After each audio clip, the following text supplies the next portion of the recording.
Hello again. I wonder how many viewers remember back in the 1980s and 1990s when it was decided that tower blocks were a terrible mistake and that they should all be knocked down and replaced by traditional low-rise housing, just 2 stories high. There was great enthusiasm for such a scheme among those who actually lived in tower blocks, who were almost all working class people who had been crammed into the things as though they were battery hens. In the London borough of Hackney, the demolition of these huge buildings was the occasion of festivals and street parties, as local people cheered to see the things dynamited. The same thing happened in other British cities throughout the 1980s and 1990s.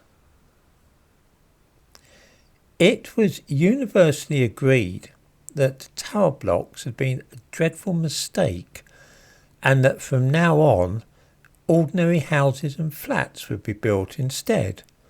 The day of the tower block was over.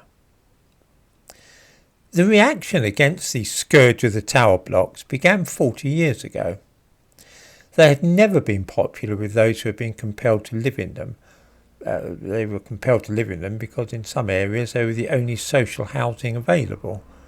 Everybody was glad to see the back of them. At that time, 40 years ago, the population of London was 6.7 million and had been falling for years.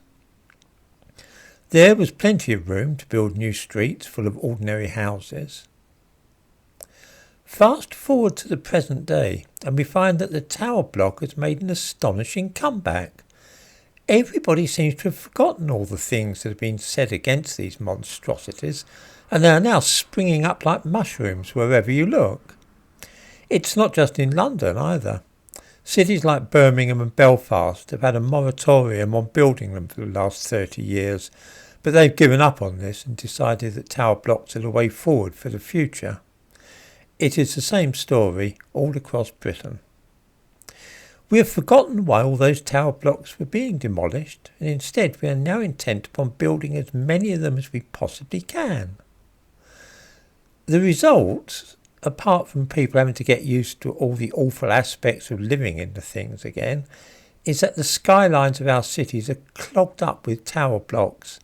Instead of old buildings with low roofs offering perhaps a view beyond them to the horizon, there is nothing but serried ranks of increasingly tall buildings, far higher than the old tower blocks which were blown up 30 years ago were.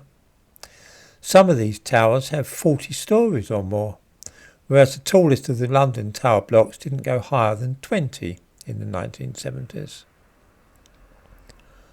What is causing the ruination of British cities in this way?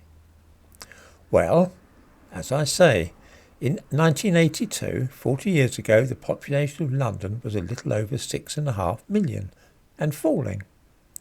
Today, it is 9.5 million and rising fast. I give a link to information about the population of London in the description to this video. This increase in population, getting on for a 50% rise in London alone, is due entirely to immigration. At first, playing fields were built on, and every spare scrap of land in the capital commandeered by property speculators. The green belt was encroached upon in places, but it soon became clear that there simply wasn't room in the city for all those millions of extra people. 3 million of them. The answer was to build upwards, hence the return of the tower blocks. This solution, though, is now starting to fail because the population of London is going up so fast that building new tower blocks cannot keep pace. The reason for this is that almost every immigrant to this country wishes to live in London rather than cities and towns in the southwest of the country, say. To give you a simple example of the nature of this problem, I invite viewers to look at the thumbnail to this video. This shows a new development at Old Kent Road in London, which is currently being built. It consists of a fantastically high tower block it will be 48 stories high.